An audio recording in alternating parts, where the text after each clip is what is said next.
Okay, welcome folks to the YouTube channel. And my name is Jill Davey. I'm one of the Dharma teachers with True North Insight.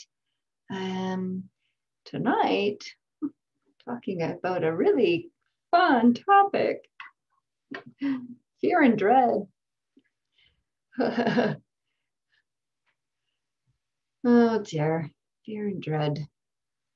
You know, you got to just speak to what's in the room and what's in the heart, mind, body, and that's what's here for this being, and perhaps also for you, regardless of when you're tuning in to watch this. And actually, tonight I'm mostly going to be inspired by and speaking from a talk that Bhikkhu Bodhi gave on a sutta called Subrahma's problem. And Bhikkhu Bodhi wrote this article in 1998. I'll share the link below the YouTube, and I'll share it in the chat here as well for people that like to reference the sutta.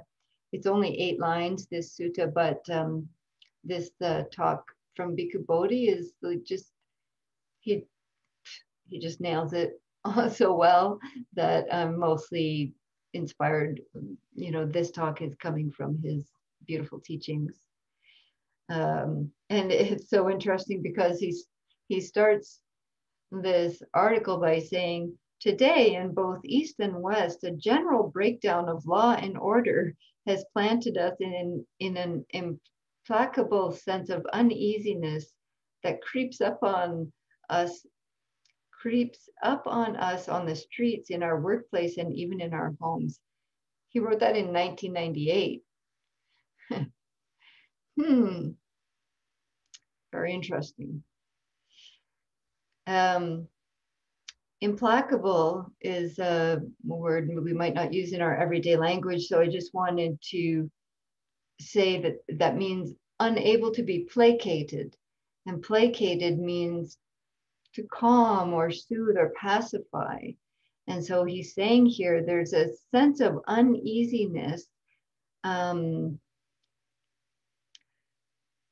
this, yeah, he also was talking about the general breakdown of law and order, which we're definitely seeing right now in January 2021.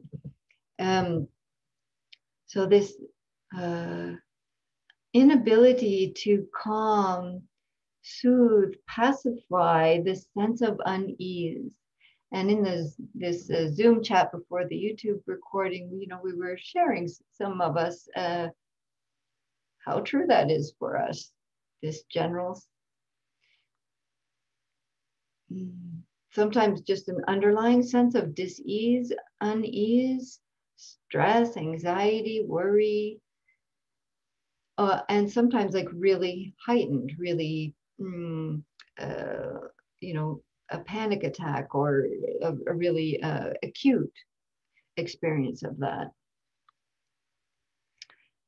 And partly this fear and dread is something that is intentionally fueled by some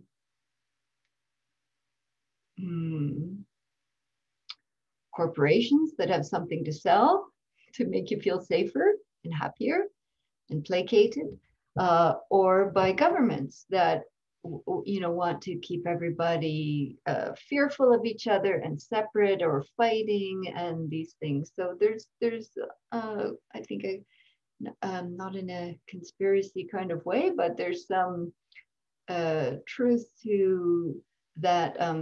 Fear is good for capitalism. And so we buy lots of things to help us feel more comfortable and safer. And, you know, we have a lot more security and double locked doors and windows secured, especially depending where you live, with metal bars and gates and sensors, and people have cameras now in their cars and cameras at their doorbell and, you know, all this stuff. And I sound like I'm dissing that. So I don't mean to put people down that are using those tools because it's totally something that we're taught is going to help us feel safe. So, and yet there's this underlying insecurity that is what our practice is asking us to attune to. It's not about, however much fortress we build around ourselves, it's this deep inner underlying intrusive source of insecurity. This is this sense of fear and dread that does not come from outside, does not come from outside.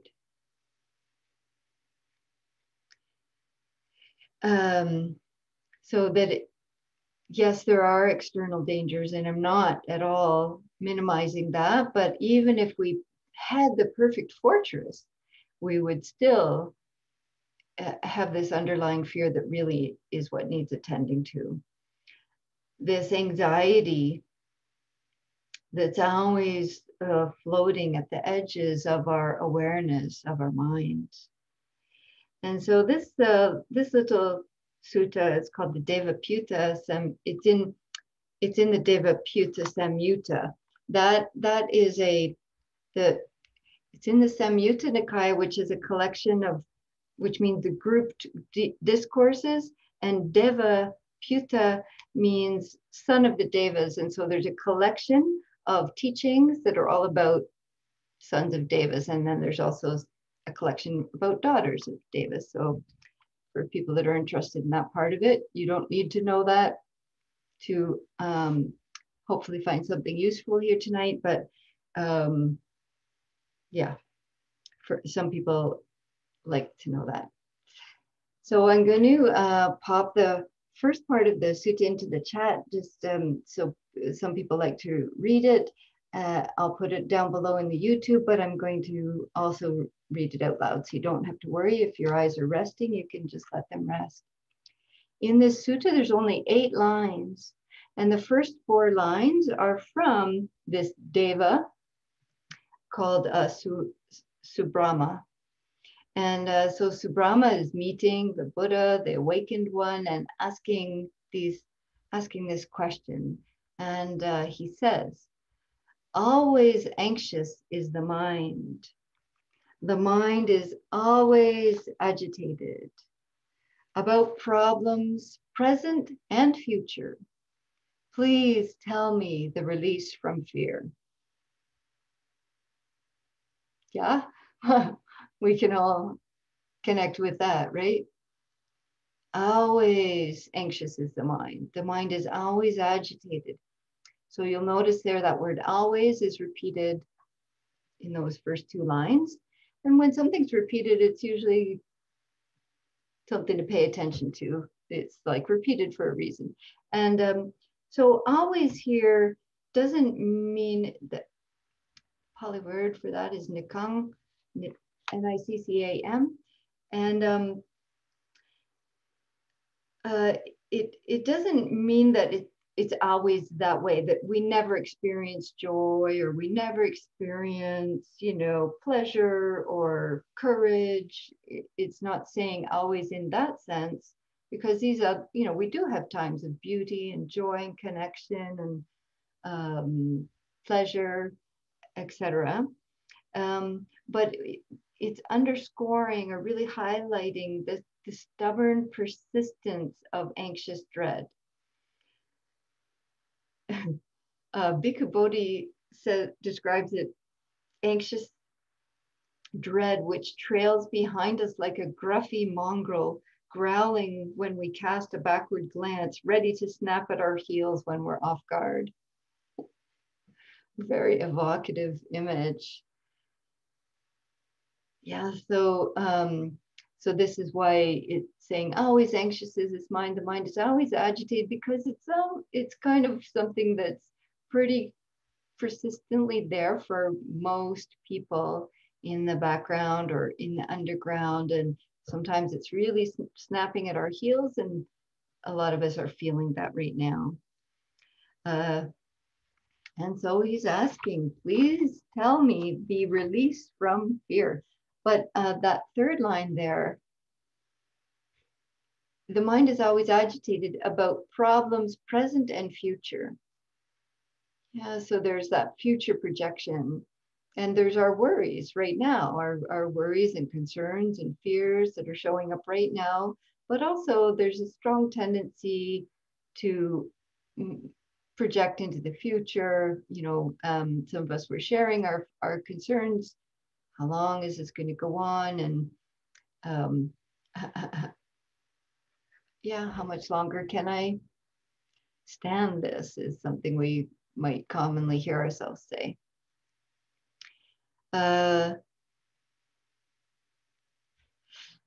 What's it maybe interesting is that this character in this sutta, Subrahma, is like a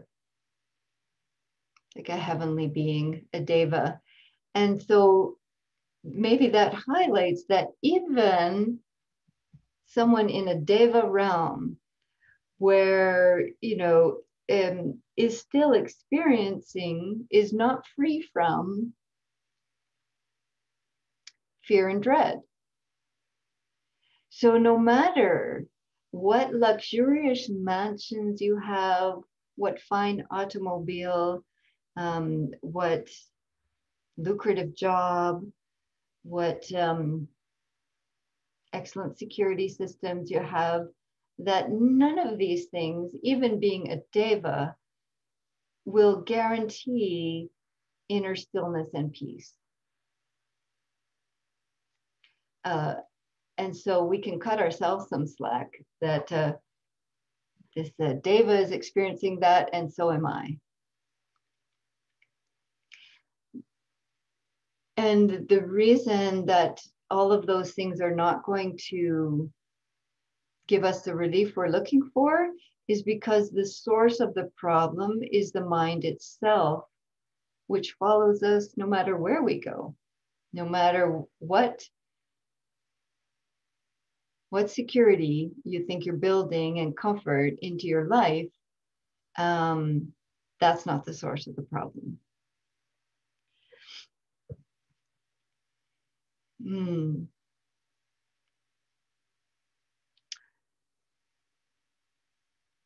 Yeah. I'm going to just read this. This is so good. Bhikkhu Bodhi again. Fear and anxiety haunt the corridors of the mind because the mind is a function of time, a rolling glimmer of awareness that flows inexorably from a past that can never be undone into a future that teases us with a perpetual, undecipherable not yet. It is just because the mind attempts to clamp down on the passage of time, wrapping its tentacles around 1,000 projects and concerns, and some of us were talking about that at the beginning, that the passage of time appears so formidable, because time means change. And change means dissolution, the breaking up, the letting go, the falling away, the falling apart, the lack of control. So time also means uncertainty. As some of us were talking about, uncertainty about the future. And yeah. Isn't that so beautifully written, though, from Bhikkhu Bodhi? Fear and anxiety haunt the corridors of the mind because the mind is a function of time. So I think it's just so beautifully said. So who wants to know what the reply was? Yes, we do. We all relate to the problem. And so here is the reply from one that has been released from this fear and dread. Let's hear what he has to say.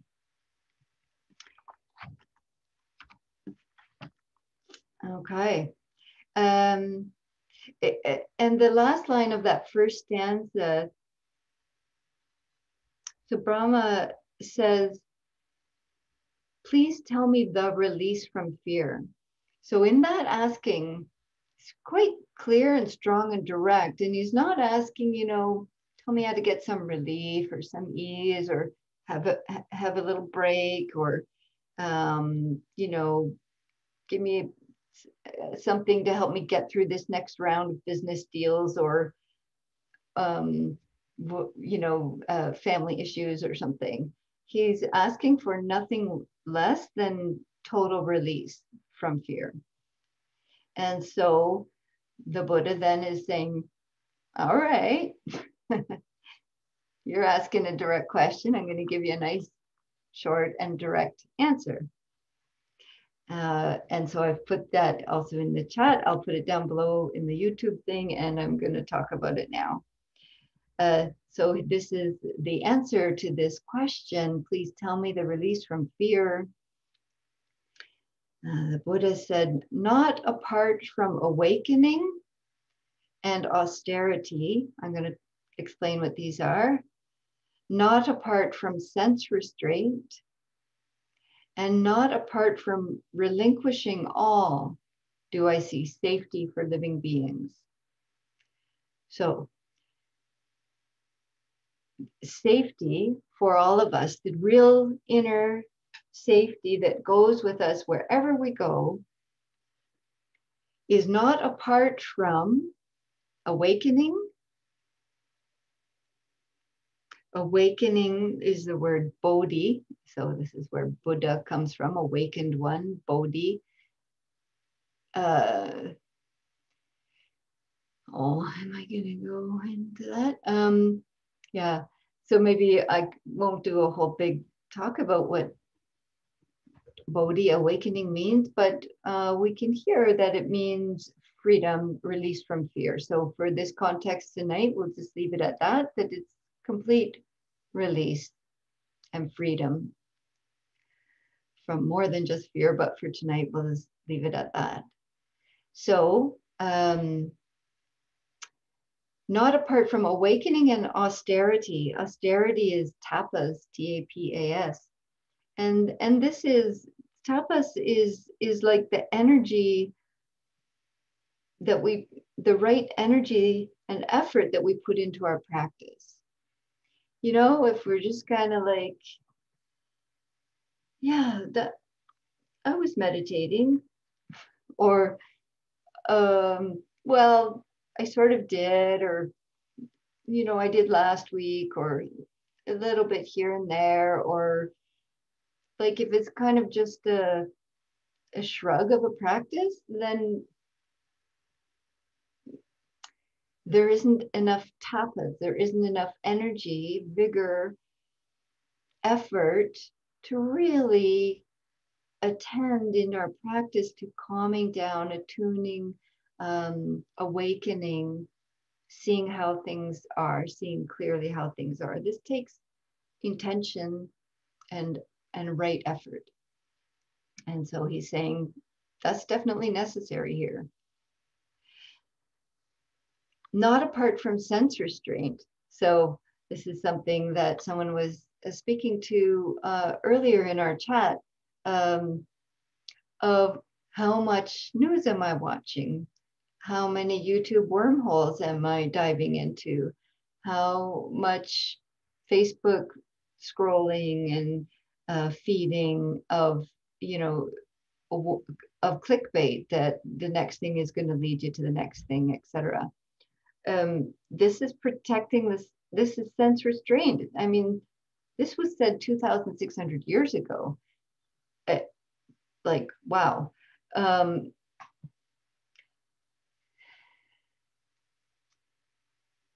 So really pay attention to that. Even if you're listening to CBC News, they repeat the same thing over and over, or BBC, whatever, whichever national news network is where you're living. And just check in how much, because you're probably going to hear about it anyway. So how much do you really need to keep feeding it. Be careful, because this definitely agitates the mind and is definitely going to feed anxiety and dread. And then he says, also, not apart from relinquishing all, nisaga, relinquishing. This is like renunciation, but yeah. So this is where we're going to get into how to actually do this, is to see where we are clinging, where we're holding on and fueling the fear, fueling the anxiety, the dread. Yeah, and so relinquishing is obviously evocative of letting go. Yeah, so we're gonna talk more about that.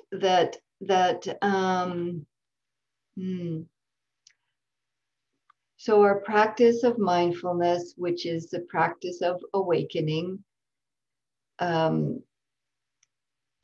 austerity or tapas, and the effort to really practice it. Austerity also speaks to our ethical foundation, our morality, our sila, of not taking more than is freely given, not causing harm, not taking intoxicants to the point that cause heedlessness, not causing harm with our sensuality and sexuality, and not speaking falsehoods. So all of those things also help to calm the system, calm the heart and mind, and is conducive to freedom from fear and dread. Yeah, sila and sati, so ethics, morality, and mindfulness.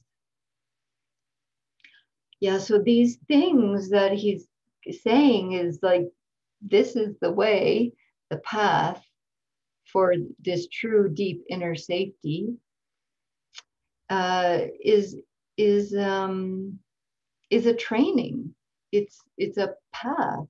It's not something we can just buy or get or tell ourselves to be. You should be. It does not work that way.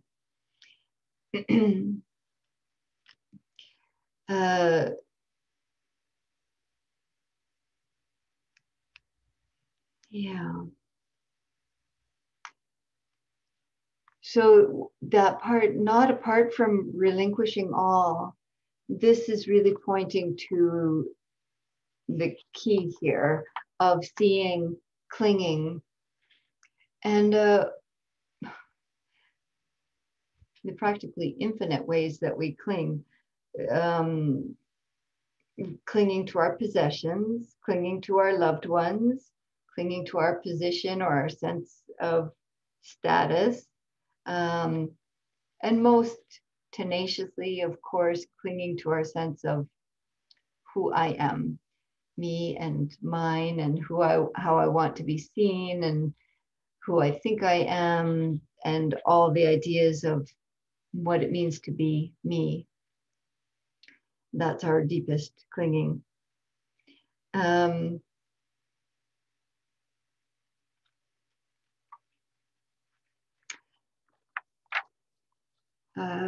I heard Joseph Goldstein offer this teaching around clinging, and particularly it may be helpful around fear and dread, that I thought was very helpful. So maybe you will as well.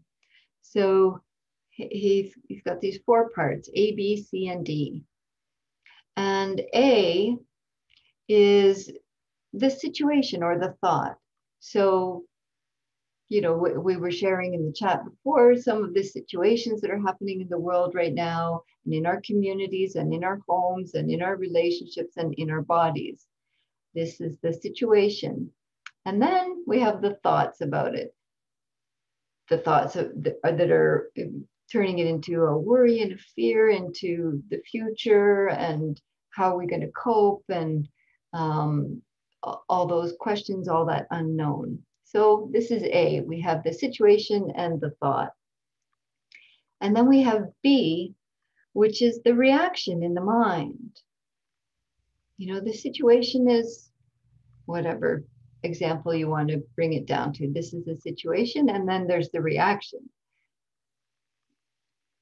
Like I was saying, you know, the situation is not really that different than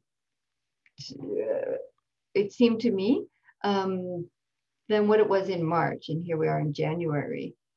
It's like, yeah, wear a mask when you go out, keep physical distance, wash your hands, and minimize unnecessary social gatherings. I mean, now we're really minimizing.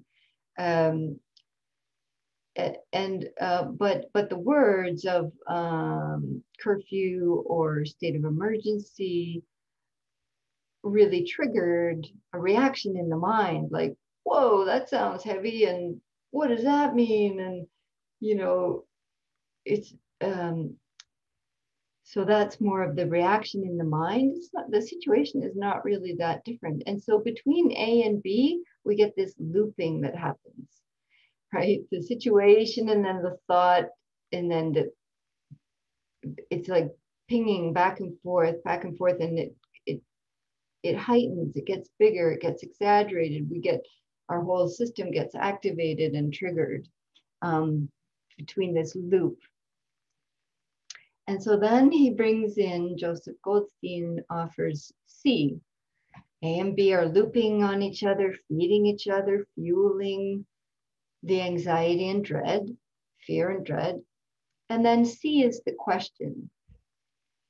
How am I getting hooked by the situation? This is the question.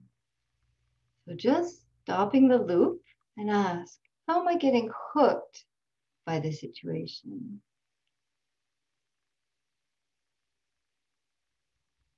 You know, where have I gotten attached and clinging? And clinging also includes pushing, right? Desire and aversion are both from the same source of clinging, what we want and what we don't want. Yeah, so how am I getting hooked by the situation? What's the storyline that I'm feeding about myself in this situation? And when we float that question, then D can arise. The situation becomes irrelevant. When we ask, how am I getting hooked by this situation? The situation becomes irrelevant, and it's more about, oh, how am I getting hooked? Where am I stuck? What am I clinging to? What's the story here? What am I trying to get rid of? What am I trying to fix? Control. And so then that's the part that we attend to. This is the part that can free us because we start to look instead at where the clinging is.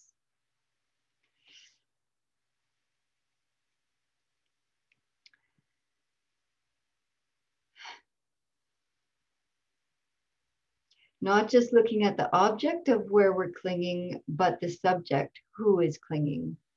Me. Yeah, the object and the subject.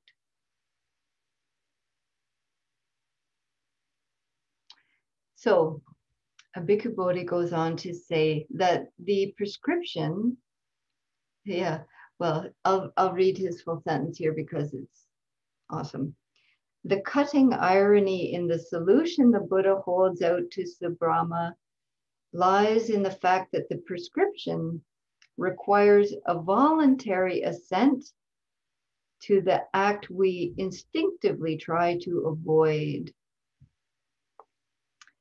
The final escape from anxiety and care is not a warm assurance that the universe will give us a cheerful hug. It is rather a call for us to take the step that we habitually resist, what we fear above all else, what causes the tremors of anxiety to ripple through our heart is the giving up of what we cherish.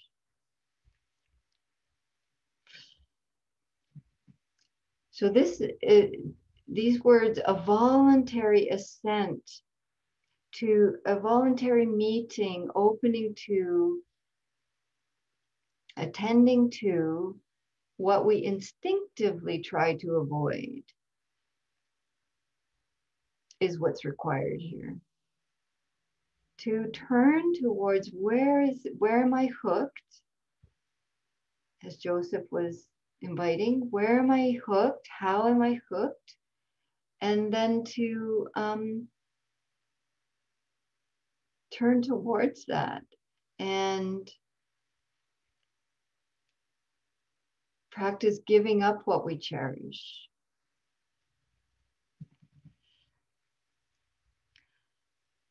Now, here's the thing. That this relinquishment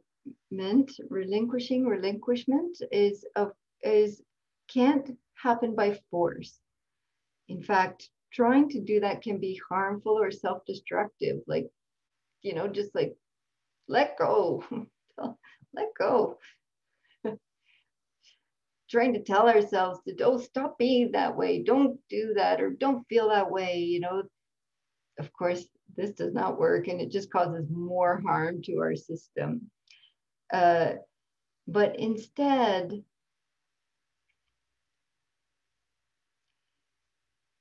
the relinquishing happens by seeing clearly. This is so important. The relinquishing, the letting go, happens not by telling yourself to, not force yourself, but by seeing clearly, oh, this is what's causing the most suffering here, is this storyline I'm feeding or going over again or talking, when we see that clearly, the letting go can happen.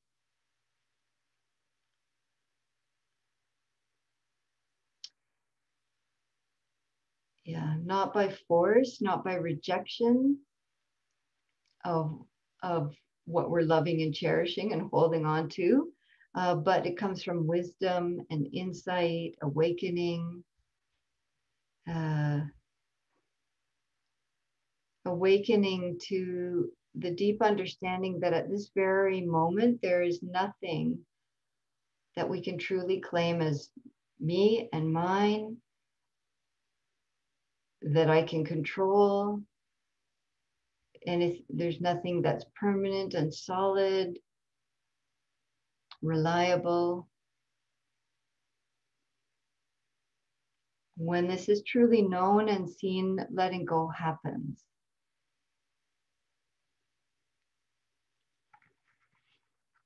All right. I talked a lot. So now we're going to practice it, because that's the most important part. Let's practice how to relinquish. It is possible. Let's check it out. So feel free to adjust your posture, get comfortable. You could dim your lights. You could turn away from the camera. You can, some of us find it helpful. I know I personally find it helpful to keep my video on, because if I turn it off, I'm more likely to wander and distract myself with my other pleasures. And there's some accountability, but that's just how my system works. So if your system just needs to not have your camera on, totally do that. Take care of yourself.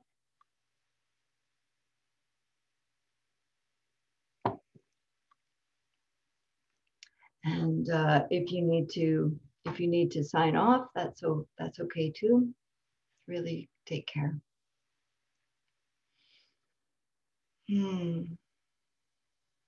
So begin to let your posture come towards stillness, whether it's standing or reclining or sitting.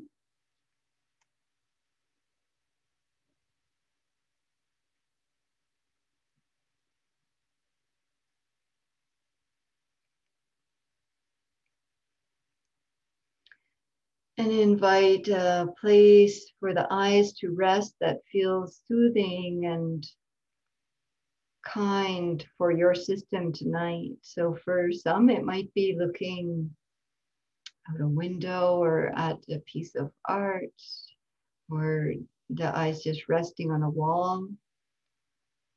For others, it might help calm the system to look downwards or close the eyes.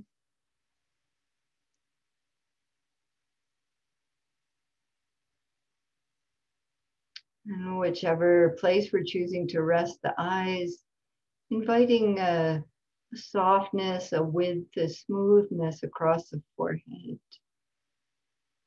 And this is a place where fear and dread can lodge into a little contraction right in the center there.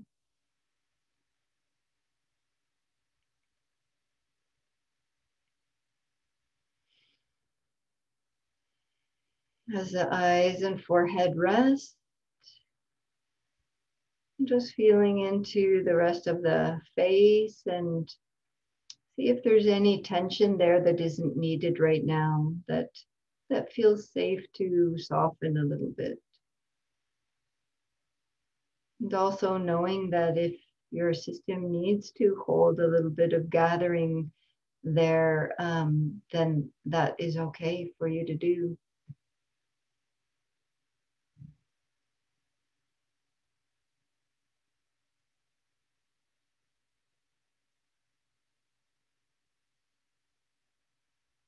As the face begins to relax, we might be able to feel some ease touching into the heart and mind.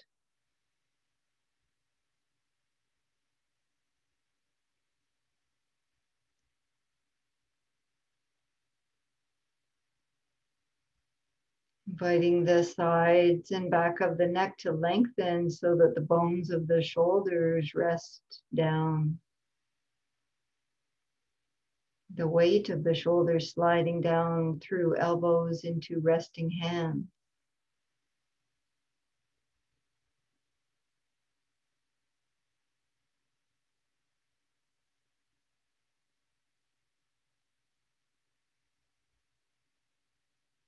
And then just checking into the areas of the heart center and belly center. Just noticing any sensations that are there that can we bring some soft attention to whatever is here. We might feel a contraction or vibration, numbness, tension. And then just asking the system in this present moment, is it okay to let some of this soften?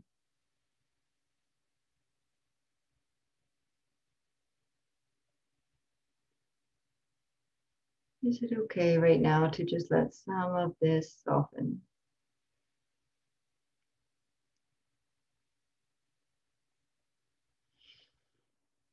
And perhaps as the upper body relaxes a little bit, we might feel a little more sensation of weightedness and groundedness through the pelvis, legs and feet. And this relationship of the body with the ground. Ground is meeting you, resting with that, allowing the body to receive that support. In this present moment, can I allow the body to receive some of this support?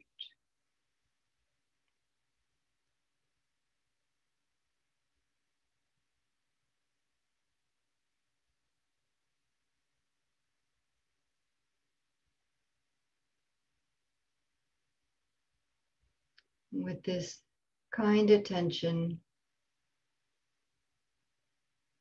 grounding, relaxing,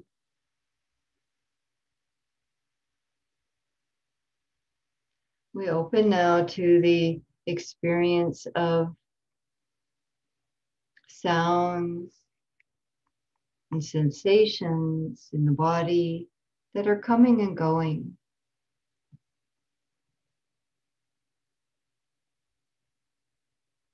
The sounds of my voice, sounds of the room you're in or the space outside or others in the home.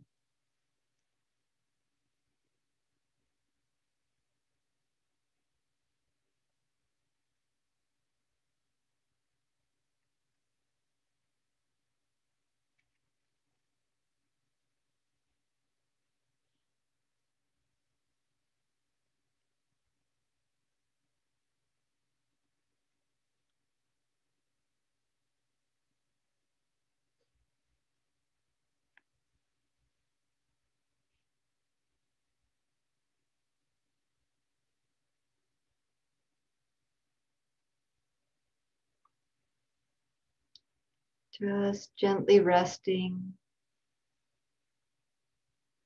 and opening to the experience of the body, present moment.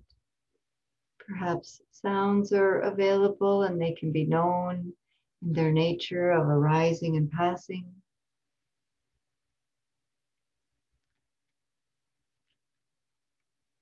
Or there may be sensations standing out for you in the body.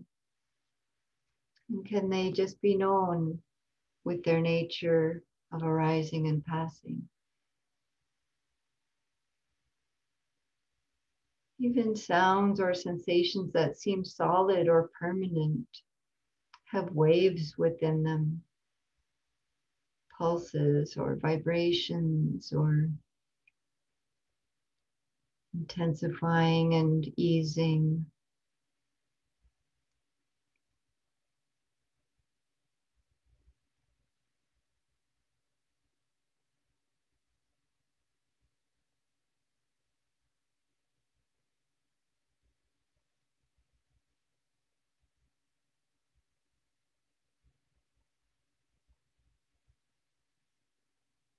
We're just awakening to all that is showing in this present moment. And we're bringing this tapas to it, this right effort of gently attending, staying curious,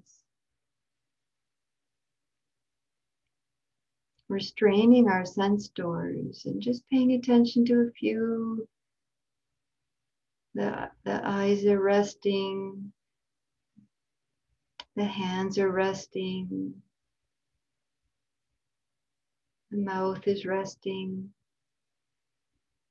So we're protecting our sense doors.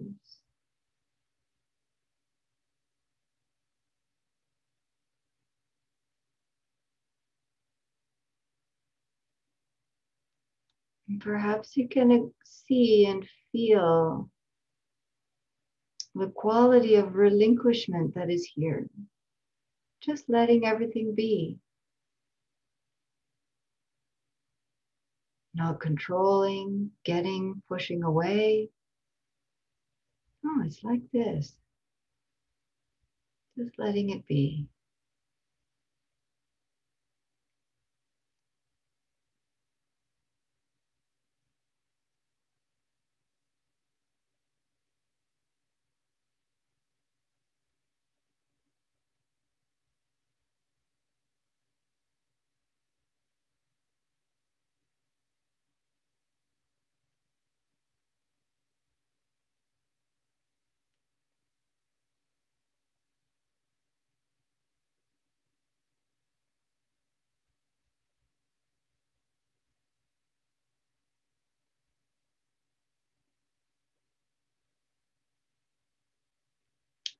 And then in this silence and attention and kind space,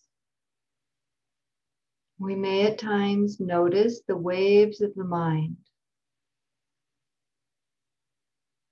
the waves of thoughts, just with a gentle, spacious attention that they come and go. And underneath, we might notice at times waves of anxiety or worry. It might show up as care, fear, doubt.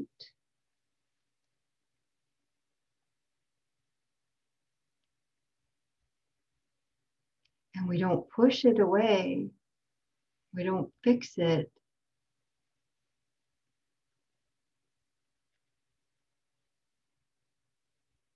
We just keep calmly knowing change.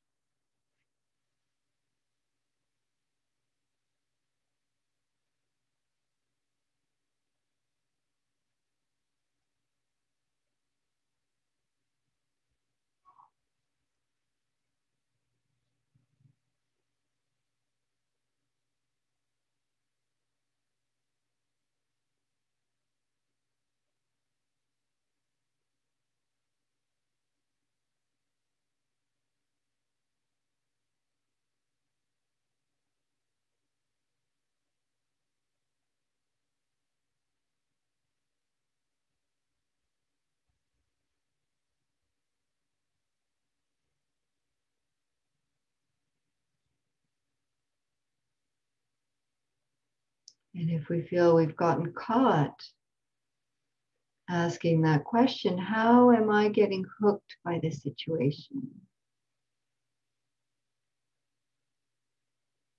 And can I let that go? Relinquish that. Not clinging.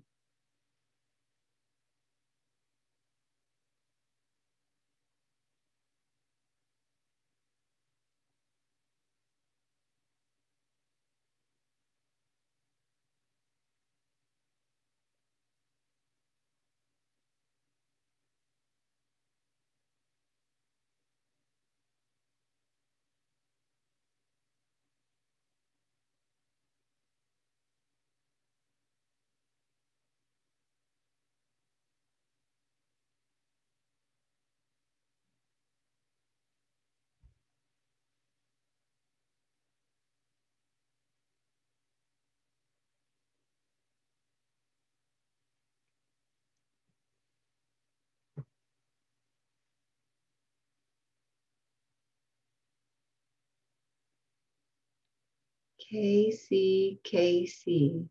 Keep calmly knowing change.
If you've gotten stuck in a little loop between a thought and the reaction or feeling, and float the question, in what way am I getting hooked by the situation?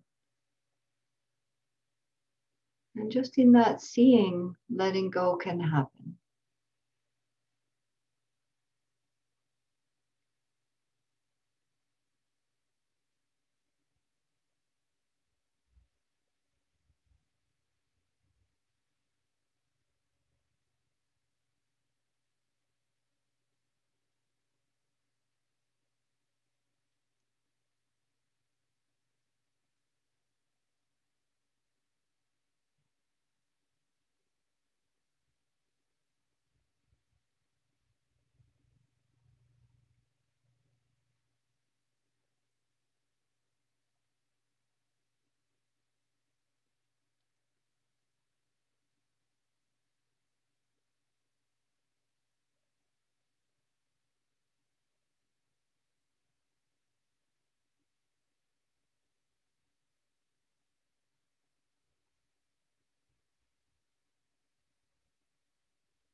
Sensations arise and pass. Sounds arise and pass. Thoughts arise and pass. Self arising and passing.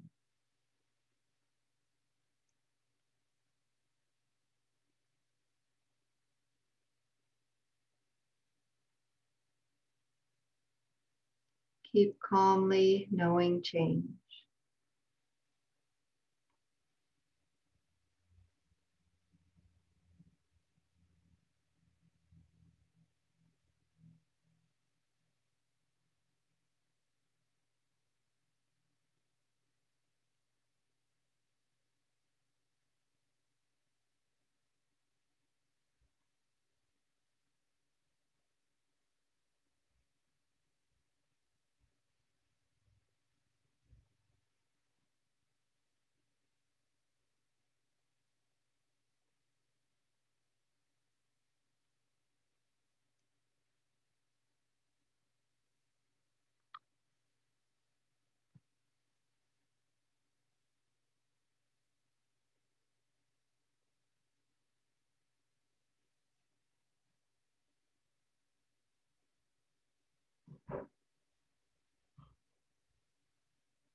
So for folks that have joined on the YouTube channel, thank you. I'll put the links down below, and there's also links there to offer support to myself or True North Insight if you're able.